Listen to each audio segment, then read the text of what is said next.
I see what he loves about you. You're so perfect.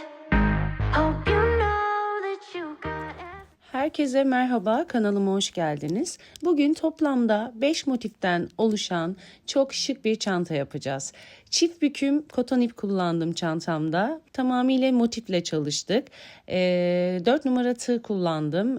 Oldukça basit, rahat örebileceğiniz bir çanta oldu. Tabanına karton mukavva yerleştirdim. Dilerseniz çantamıza başlayalım. İstediğiniz bütün ip çeşitleriyle hazırlayabileceğiniz mükemmel bir çanta oldu. Çantamız için normalde 5 motife ihtiyacımız var. 2 yan motif, 2 ön ve arka motifler, bir de taban motifi. 2 motifi renklerin tam tersi yönünde yapıyorum. Şu şekilde. 2 motifi de bu şekilde. İstediğiniz renk de yapabilirsiniz. Düz renk de yapabilirsiniz. Renkleri ters çevirmenize gerek de kalmayabilir. İplerinizin bazıları ince, bazıları kalın olabilir. Mesela benim beyazım daha kalın olduğu için kırmızıya göre bir tık sanki santim olarak bir tık daha büyük oldu. Ama bu problem olmayacak. Taban rengi çantamızın dış kısmının renginde olacaktır. Hemen başlayalım. Ben 2 tanesini önden hazırladım. 2 tanesini de beraber hazırlayacağız. Sihirli halka da yapabilirsiniz. Ben sihirli halkayla başlamayacağım. Bir zincir çekip ipimi sıkıladıktan sonra 4 zincir çekiyorum. İlk yapmış olduğum zincirin içerisinden ilk kanadından geçip ilmek çıkartıp kaydırma yöntemiyle kaydırıyorum. 1, 2, 3 zincir çekip içerisine tam halkanın içerisine batacak şekilde ikinci çift trabzanı yapıyorum. Bu 3 zincir çektiğimiz yer bizim ilk trabzanımız oluyor. 3, üçüncü trabzan, araya 2 zincir, tekrar 3 tane çift trabzan yapıyorum.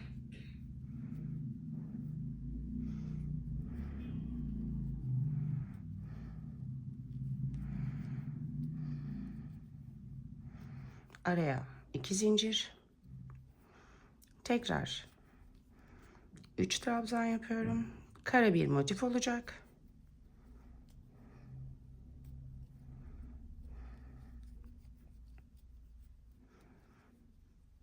İki zincir ve son 3 trabzanımız.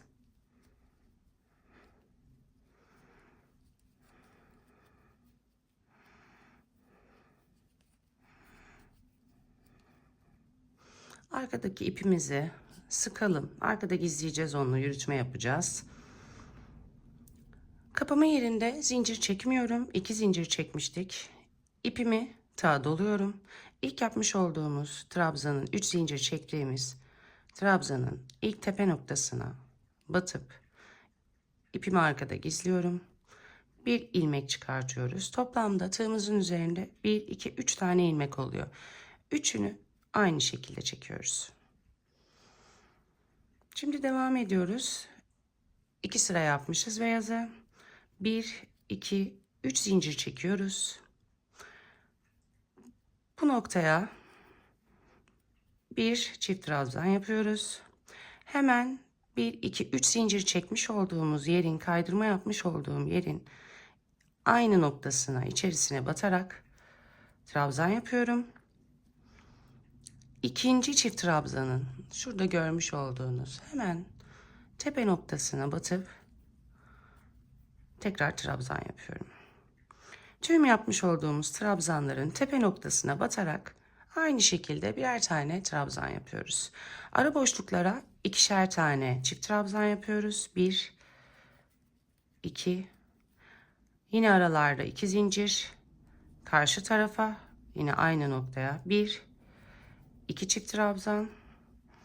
Ara noktalarımız bu şekilde devam edecek. Hemen dibindeki ilk yapmış olduğumuz trabzanın tepe noktasına batıp trabzan yaparak tüm noktalara batıyoruz. Çift trabzanların tepe noktalarına devam ediyoruz. Geldik yine ara boşluğa. Aynı şekilde burada yapmış olduğumuz gibi 1, 2 çift trabzan, aralarda 2 zincir, hemen aynı boşluğa 2 çift trabzan. Buraları atlamayalım lütfen. Her çift trabzanın tepesine birer tane trabzan yapacak şekilde devam ediyoruz.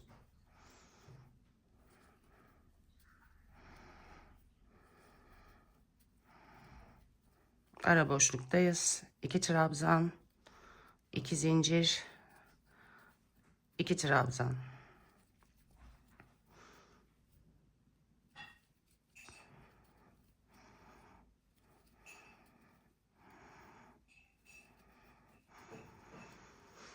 Son yere geldik. Buraya başlangıçta 3 zincir çekmiştik. Birinci trabzan olarak gözüküyordu ve ikinci trabzanı yapmıştık. Yine aynı noktaya diğer boşluklarda olduğu gibi 1, 2 çift trabzan, kapama yerinde zincir çekmiyoruz. İpimizi tığımıza doluyoruz. İlk yapmış olduğumuz zincirin tepe noktasına batıp bir ilmek çıkartıp tığımızda 1, 2, 3 tane ilmek olacak. Üçünün birden aynı anda içerisinden geçip bir zincir çekiyoruz. Evet, 2 sıra bitti. Farklı renge geçeceğiz. İpimizi kesiyoruz ve ilmeği sıkılıyoruz.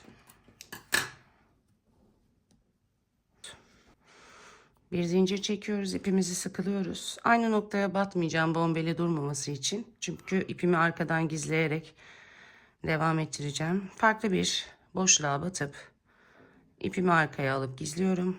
1, 2, 3 zincir çekiyoruz. Ara boşluklarda 2 trabzan, 2 zincir yapıyorduk. 2 trabzan yapmış oldum. Devam ediyoruz.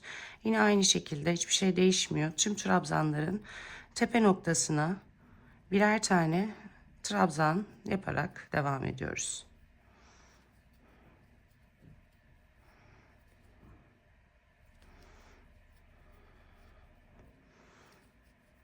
Hızlı yapmış olduğumu düşünüyorsanız ayarlar kısmından videoyu yavaşlatarak izleyebilirsiniz.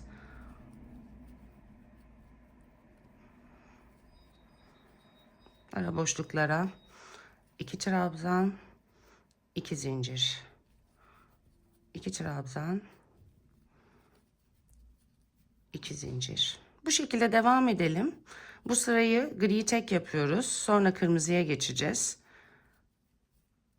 Yine aynı şekilde olacak bütün değiştirmeler, renk değiştirmeler. Bir şey değişmeyecek. Bu sırayı bitirip kırmızıya geçeceğim. Şimdi kırmızı renge geçiş yapacağız. Aynı şekilde bir ilmek doluyoruz. İlk yapmış olduğumuza batıyoruz. Trabzan kapar gibi üçünü aynı anda kapatıp ipimizi kesiyoruz. Sıkıladıktan sonra kırmızı ipimize geçiyorum.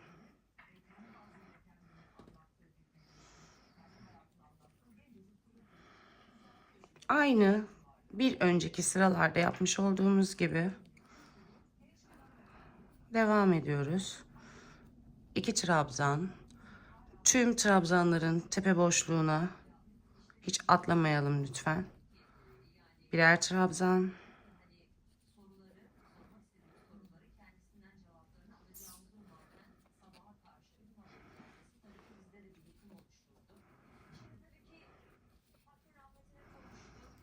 Yine hiç farklı bir işlem yapmadan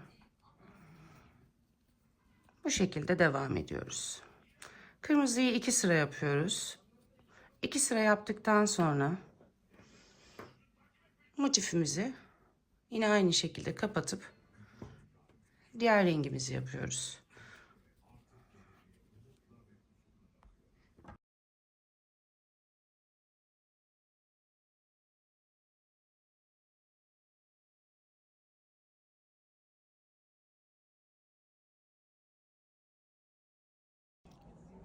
Dört adet renkli motifimiz bitti. 5. adedimiz taban olacak. Tabanı ana rengi çantanın bu olduğu için tabanı aynı renk kullanacağım. Herhangi bir renk katmayacağım. Başlangıçta zincir çekip sıkıladıktan sonra 2, 3, 4 zincir çekip yine aynı şekilde taban yapıyoruz. İlk ilmeğin içerisinden kaydırma yöntemiyle geçtikten sonra tekrar 3 zincir, ilk trabzanımız sayılıyordu. 4 keşirli bir motif yapıyoruz. 3, aralarda yine 2 zincir oluyor. Hiçbir şey değişmiyor. Yapmış olduğumuz renkli motifin aynısının düz renk çantanın ana renginden yapıyoruz tabanı. İlk 2 sırayı beraber yapalım. Daha sonra çantanın birleştirme noktasına gelelim. 2,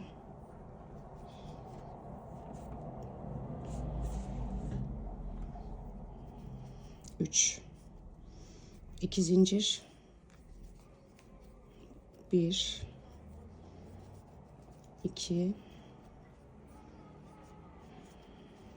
3. Düzeltelim elimizle. Arkadaki ipimizi sıkabildiğimiz kadar sıkalım. Arkadaki ipi yürüterek gizleyeceğiz. Kapatmayı ilmek doluyorduk. İlk trabzanın tepe noktasına batıyorduk. İlmek çıkartıp üçünü birden çekiyorduk. 2, 3 zincir. Aynı noktaya bir trabzan. İlk yapmış olduğumuz kaydırma noktasının 3 zincir attığımız yerin içerisine bir trabzan. Hemen ikinci trabzanın tepe noktasına yine trabzan. Bu şekilde devam ediyorduk. Aralarda 2 çift trabzan, 2 zincir, 2 çift trabzan. Bu şekilde motifimizi düz renkte devam ettiriyoruz. Toplamda 1, 2, 3, 4, 5 adet 5 sıra yapmışız. Aynı şekilde 5 sıra ana renkten tabanı bu renkte hazırlayıp gelelim. Toplamda 1, 2, 3, 4, 5 sıramız bitti. Bunları da 5 sıra yapmıştım. Bunların da çevresine bir sıra daha 6. sıra olarak ana çanta rengimizden ekleyeceğim. Bunu hiç kapatmadan, tabanımızdı bu. Bir sıra daha ekliyorum. Aynı renkten. Daha sonra yapmış olduğumuz diğer motiflere birer sıra daha ekleyeceğiz. Griden. Hemen bunu yapayım ben. Diğerlerine de bir taneyi birlikte yapalım. Sonra çantamın motiflerini birleştirmeye geçelim. Bütün motiflerimiz bitti. Şimdi birleştirme sırasına geldik. Ben bu 2 bölümü birleştirmiştim. Şimdi size birleştirmeyi göstereceğim. Taban en son birleştireceğimiz nokta olacak. Önce çantamızın gövdesini birleştiriyoruz. Birleştirme yöntemini şu şekilde yapacağız. Birini yukarıdan aşağıya yapıyorsak diğerini aşağıdan yukarıya yapacağız. Ki görüntü içeriye kıvrıldığı için aynı olsun. Hemen şöyle birleştirelim.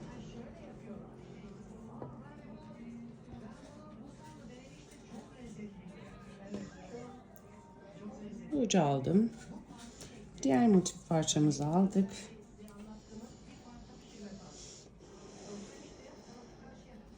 İpimize bir zincir çekip sıkılıyoruz. 2 boşluktan tığımızı geçiriyoruz. İlmek çekip ipi arasına alıp gizleyerek öreceğiz. Bir sık iğne yapıyoruz. Aynı noktaya 2 kere batacağız. Yine aynı noktaya geçiriyoruz. İpi arada gizliyoruz. İlmek çıkartıp bir sık iğne yapıyoruz. Birleştirmeleri birer kanattan değil, tüm sık iğnenin, biraz yaklaştırayım kameramı. Tüm sık iğnenin içerisine batarak yapıyoruz. Hemen arkadaki sık iğnenin de içerisine komple batıyoruz ve sık iğne yapıyoruz.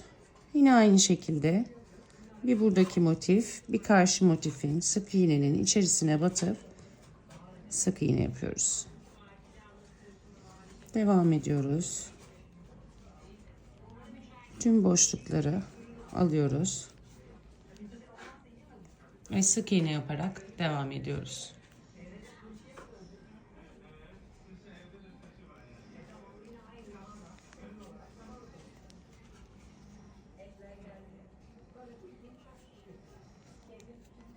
İpi arasında gizliyoruz.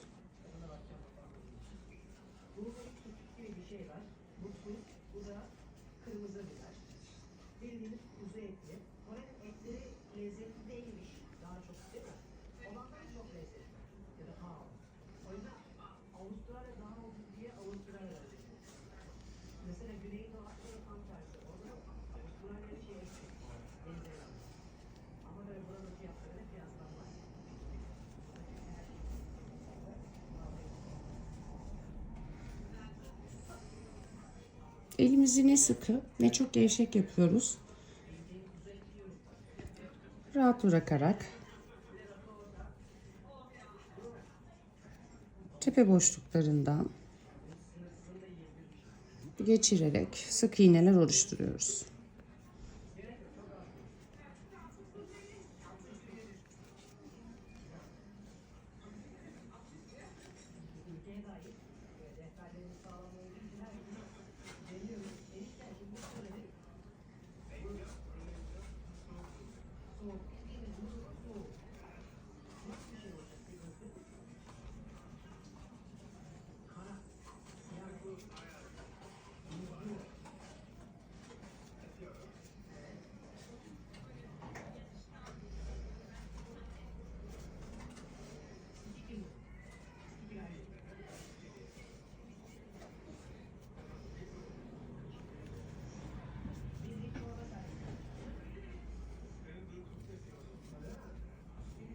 Sıra sonuna geldim. Yine aynı boşluktayım. 1, 2. Başlangıçta olduğu gibi boşlukların içerisine 2 tane sık iğne yaparak kapatacağız.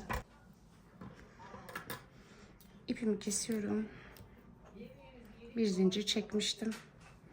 Ve zinciri sıkıyorum.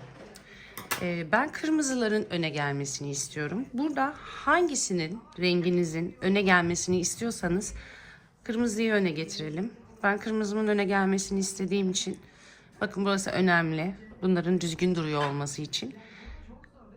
Bu tarafı buradan başladım. Aşağıya doğru ördüm. Bu tarafı buradan başladım. Yukarı doğru ördüm. Eğer beyazı öne getirirseniz şu şekilde yapalım. Bakın şunlar çok çirkin duruyor. Eğer siz farklı istediğiniz rengi kullanacaksanız benim yaptığım gibi şöyle kıvırayım. Daha muntazam duruyor görüntü. Aynı oluyor. Olmasını istediğiniz rengi ortaya getirdikten sonra yukarıdan aşağıya sık iğne, aşağıdan yukarıya sık iğne. Hemen çeviriyorum. Yukarıdan aşağıya yapmıştık. Bunu da aşağıdan yukarıya birleştireceğiz. Mantık yine aynı olacak. Farklı hiçbir şey yapmıyoruz. İpimizi sıkıladıktan sonra bunu içeriye alacağız. Kenar boşluklarından 2 zincir çektiğimiz yerlerden tığımızı geçirip ilmek çıkartıyoruz. İpleri arada gizliyoruz ve sık iğne yapıyoruz. Boşluklara 2'şer tane sık iğne. İkinci sık iğnemizi de yaptıktan sonra ipleri aralardan çekerek gizliyoruz. Burada şöyle göstermek istiyorum. 1, 2, 3. 3 zincirlik başlangıç noktasına geldiğinizde tam ortaya batıyorsunuz. Tepe noktasının tam ortasına batıyorsunuz. Ve bir sık iğne yapıyorsunuz. Hemen yanda görüyorsunuz boşluğu. Buraya batıp arkada yine diğer sık iğnenin tepe boşluğuna batıyorsunuz.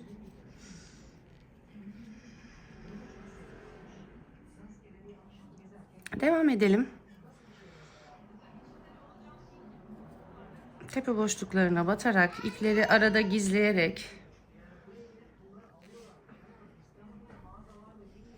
sık iğne yapmaya devam ediyoruz. Sıra sonuna geldik. Zincirlerin olduğu boşluğa 2 tane sık iğne yapıyoruz. Ve köşe birleşmelerimiz bitiyor. Tabana geçiyoruz. Bir zincir çektikten sonra ilmeği sıkılıyorum. Kırmızılarım önde kalacak. Şimdi göstereceğim beyazları öne aldığımda görüntü nasıl oluyor diye. Kırmızılarım önde kalıyor. Bakın görüntü bu şekilde. Beyazı öne getirdiğimde bu aradaki çıkan ipleri kesebilirsiniz. Gizlemiş olduğumuz ipleri.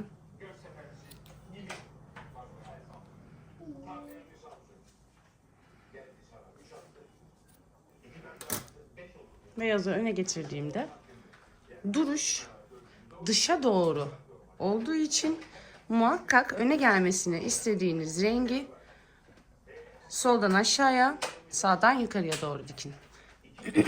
Şimdi taban birleştirmesini yapacağız. Evet, taban birleştirmesine geçtik. Tabanı her zaman şu şekilde birleştiriyoruz. Motifle diktiğimiz kısım bu tarafta kalacak. Tabanı alt kısma alacağız.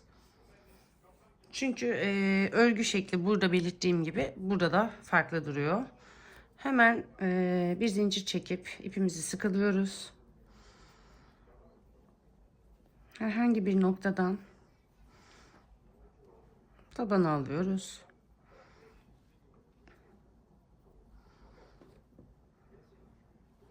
Burada görmüş olduğumuz 2 zincirlik boş noktaya batıyoruz. Tabandaki 2 zincirlik noktayı da alıp yine oraya batıyoruz. İpleri arada gizleyerek yürüteceğiz. İlmek çıkartıp ipi iç kısmı alarak gizleyeceğiz. Bir zincir çekiyoruz. Yine motiflerde olduğu gibi burada da aynı. 2 zincirlik boşluklara 1 2 sık iğne yapıyoruz. İpleri arada gizliyoruz.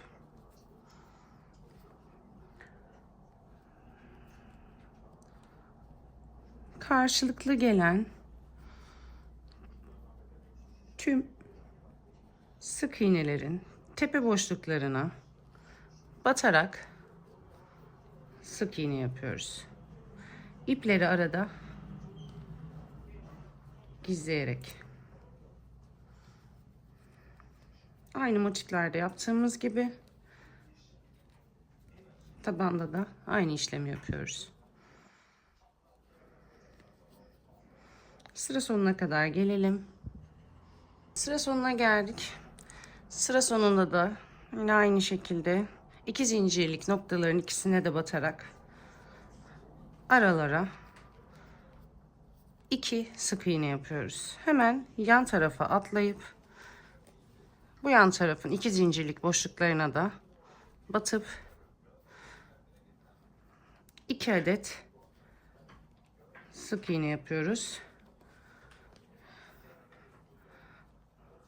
Yine aynı şekilde sık iğnelerin tepe boşluklarına batarak tüm sırayı kapatıyoruz. Köşelerde 1-2 sık iğne hem burada hem burada. Buralar karşılıklı. Buralarda yine 2 ve 2. Bu şekilde devam edelim. Sıra sonunda buluşalım. Taban kısmının sonuna geldik. Son 2 zincirlik boşluklara atıyorum. 1 2. Şurada bir ip kaldı. Bunu sonra iğne yardımıyla içeriden geçireceğim. İlk yapmış olduğumuz sık iğnenin tepe noktasından tam buradan iğnemizi geçiriyoruz. Son yapmış olduğumuz sık iğnenin tam ortasından yan kısımda batarak iğneyi geçiriyoruz.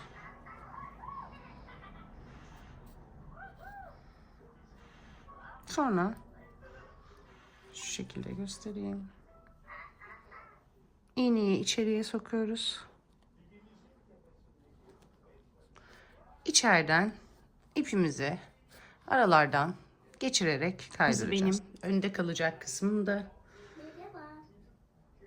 Beyaz önde kalmayacak. Hemen nedenini söyleyeyim. Anlatmak istediğim buydu. Bakın dışarıya doğru bakıyor birleştirdiğimiz noktalar. Ama kırmızıyı öne aldığımızda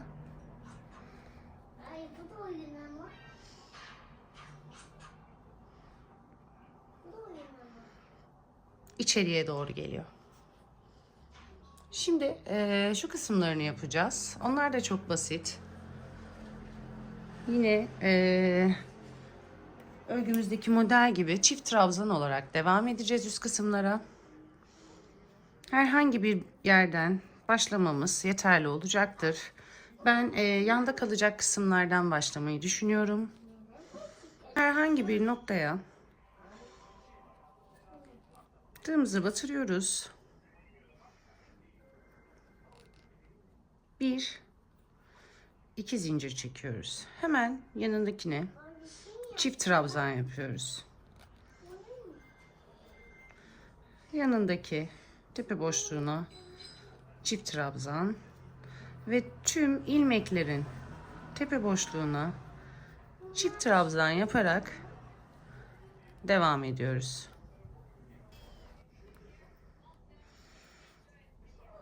Köşeleri de göstereceğim sizlere. Köşeler önemli.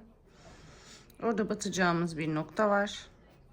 Ondan sonra sırasıyla devam edeceğiz. Yine geldik 2 zincirlik boşluğa. Buraya da 2 çift trabzan yapıyoruz. Kalan ipleri aralardan gizleyeceğiz. Burada birleştirme noktalarımız vardı. Son yapmış olduğumuz sık iğnenin, hemen ipi tığımıza dolayalım. Son yaptığımız sık iğnenin, zincir attığımız değil, tam ortasına batarak bu köşe noktalara da birer çift trabzan yapıyoruz. Son yaptığımız sık iğnenin, ara boşluklara birleştirirken yaptığımız sık iğnenin tam ortasına batarak. İplerimizi arkadan yürütüyoruz. Yine geldik 2 zincirlik noktaya. Aynı şekilde devam ediyoruz. 2 tane çift trabzan ve yanında sıra gelen bütün tepe boşluklarına birer çift trabzan yaparak devam ediyoruz. Sıra sonuna geldim.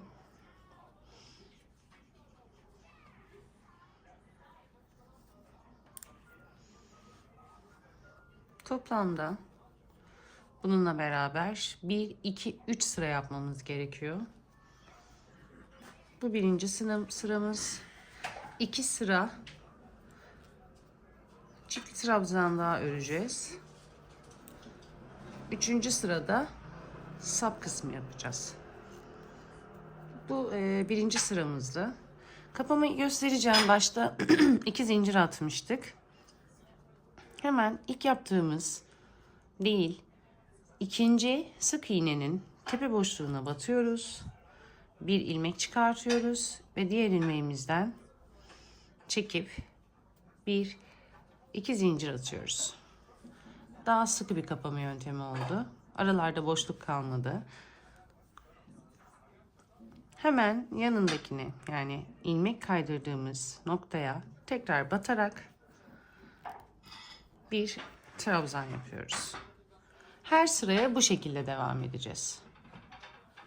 Şimdi toplamda 1-2 sıra daha öreceğiz. Aynı şekilde çiftli trabzan olarak devam edecek sıralarımız. Geldik 3. sıramıza. 3. sıramızda sapları belirleyeceğiz. 2 zincir çektik. Yine ilmek çektiğimiz aynı boşluğa yapıyorduk. Arada mesafe kalmasın diye. Devam ediyoruz. Çift trabzan yaparak. Evet, benim sap kısmım, ön kısmım kırmızı noktalar olacaktı. Kırmızı noktaya geldim. Devam edelim.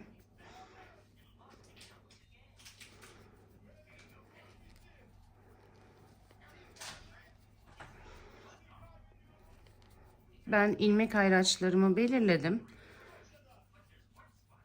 Şu şekilde hemen sizlere de söyleyeceğim. Geldim. Evet. Bakın. Çantanın 1, 2, 3, 4. Dördüncü motifinde 2, 4, 6, 8, 10, 12, 14, 15. Toplamda 15 çift trabzan var. Çantamın sap kısmının ortasında da aynı 15 çift trabzan, 15 ilmek bırakacağız. Bunu da şu şekilde belirledim. Tığımla göstermek istiyorum. Hemen ilk yapmış olduğumuz trabzanın üzerine geliyoruz. Üstüne bunu, üstüne bunu, üstüne bunu, üstüne bunu batmışız. Bu benim orta kısımda, sap kısmını yapacağım yerde bırakacağım ilk nokta olacak. Hemen bu tarafa da geliyorum. Son yapmış olduğum üstüne batmışız, batmışız, buraya batmışız ve buraya batmışız. Ve bırakacağım, boşluk bırakacağım son ilmek de burası olacak. Yani buradan buraya kadar örmeyeceğiz. 15 ilmek bırakacağız. Sap genişliği içinde 1, 2, 3, 4, 5, 6, 7, 8, 9, 10, 11, 12, 13, 14, 15, 16, 17, 18, 19, 20, 21, 22, 23, 24 zincir çekiyorum. Kontrol ediyorum hemen. Buraya diktiğimde bu kadar bir genişlik kalacak. Bir zincir daha çekeceğim. Toplamda 25 adet zincir çekiyoruz. 25 adet bizim için yeterli olacaktır. 25 adet zincir çektikten sonra burası içeride kalacak kısımda. Hemen 15 saydık. 16. ilmeğin tepe noktasına batarak çift trabzan yapıyoruz. Arka kısma gelene kadar yine yapmış olduğumuz gibi çift trabzan şeklinde devam ediyoruz. Arka kısım yine kırmızı olacak yer.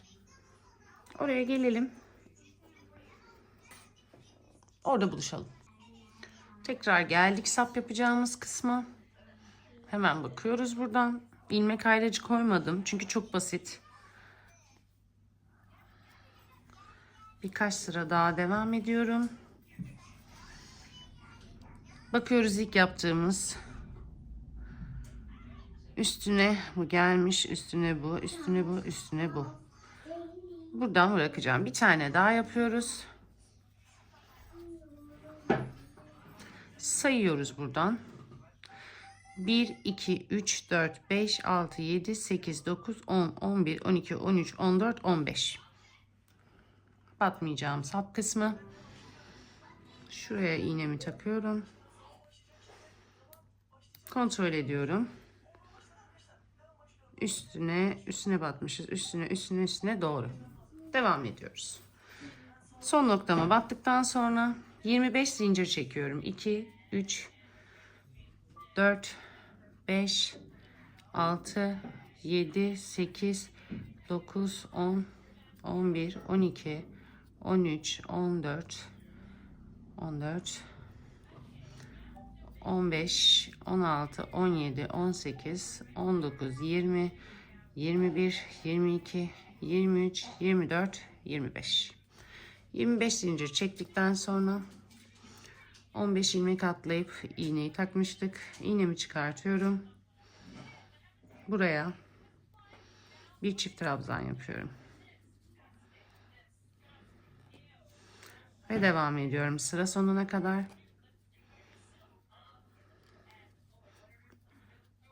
Çift trabzan olarak.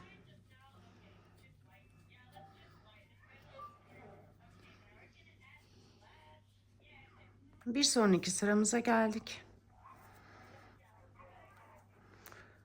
Boşluk bıraktığımız, zincir çektiğimiz sap kısmına geliyoruz. Son yaptığımız sık iğnenin içerisinden geçip birincisini örüp 2 ilmek kalınca bırakıyoruz. İpe, tığımıza tekrar ipi doluyoruz. İlk yaptığımız zincirin içerisine batıp ilmek çıkartıp ikisini bir, sonra üçünü birden örüyoruz. Burada ikisini birleştirmiş oluyoruz. Başa alıyorum. Sap kısmına geldik.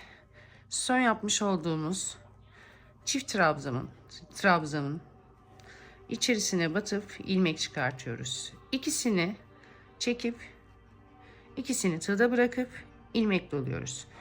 İlk yaptığımız zincirin içerisine batıp ilmek çıkartıp ikisini örüyoruz. 1 2 3'ünü bırakıp üçünü aynı anda örüyoruz. Burada ikisini birleştirmiş olduk. Devam ediyoruz. Bütün yapmış olduğumuz zincirlerin içerisine tek batarak çift trabzan yapıyoruz. Sadece başta bir birleştirme yapıyoruz. Eksiltme gibi düşünün. Burada başta teke eksiltiyoruz. Devam ediyoruz. Tüm zincirlerin içerisine batarak komple bu şekilde tek kanadına batmıyorum. Komple içerisine batıyorum. Son sırada da başta yaptığımız gibi son yapmış olduğumuz zincirin içerisine batıp bir ilmek çıkartıp ikisini birlikte örüyoruz, ikisini bırakıyoruz. Son yaptığımız çift trabzanın tepesine batıyoruz. İkisini örüp 1 2 3 tane ilmek kalıyor. Üçünü aynı anda örüyoruz. Devam ediyoruz. Bir sonraki sap kısmına gelene kadar tüm ilmeklerin tepe boşluğuna birer çift trabzan yaparak. Diğer sapımıza da geldik. İlk sapın başında yaptığımız gibi aynı şekilde ilk yaptığımız çift trabzanın tepesine batıp ikisini bir çekiyoruz. İlk yaptığımız zincirin tepesine batıp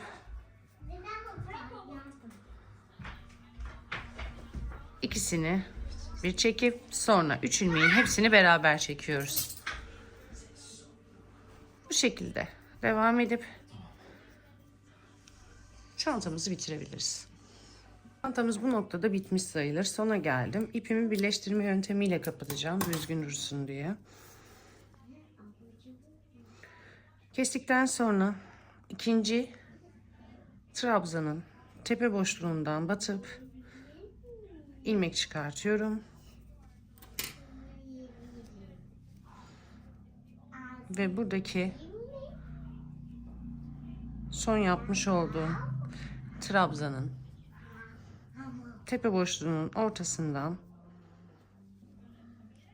geçiriyorum. Daha sonra bunu içeride gizleyeceğiz.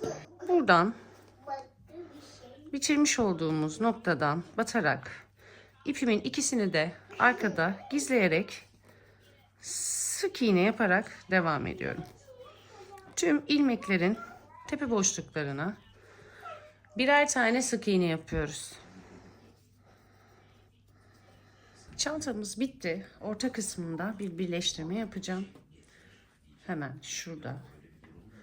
Şu şekilde çantamızı hizalayalım. İki sap birbirine değecek şekilde. Çünkü tam ortasına bağlama yapacağız. Tam ortayı şu şekilde belirleyebiliriz. İlk başta yapmış olduğumuz motifte ortadaki ilmekten yukarıya doğru çıktığımızda burası bizim tam çantamızın ortası oluyor. Buradan tığımızı geçiriyoruz. Biraz uzun bırakıyoruz. İçeride ipi gizlemek için bir ilmek çıkartıyoruz. 1 2 3 4 5 6 7 8 9 10. Bunu biraz sıkı yapıyoruz. 11 12 13 14 15 16 17 18 19 20 21 22 23, 24, 25, 26, 27, 28, 29, 30. Biraz daha.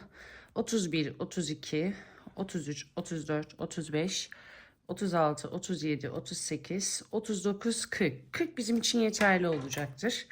40 adet zincir çektikten sonra ipimizi kesiyoruz. Buraya bir düğüm atıyoruz.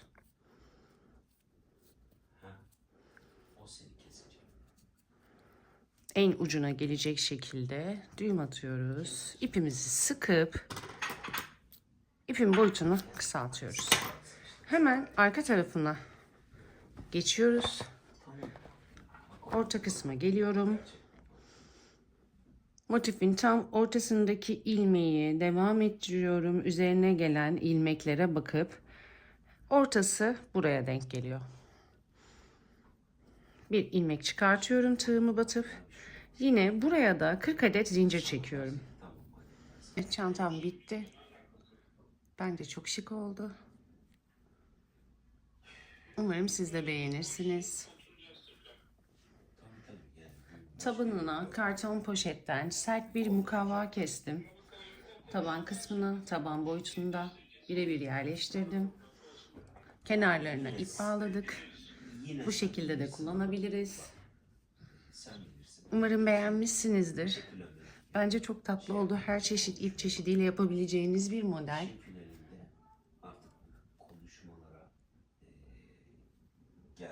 Bir sonraki videoda buluşuncaya dek hoşça kalın.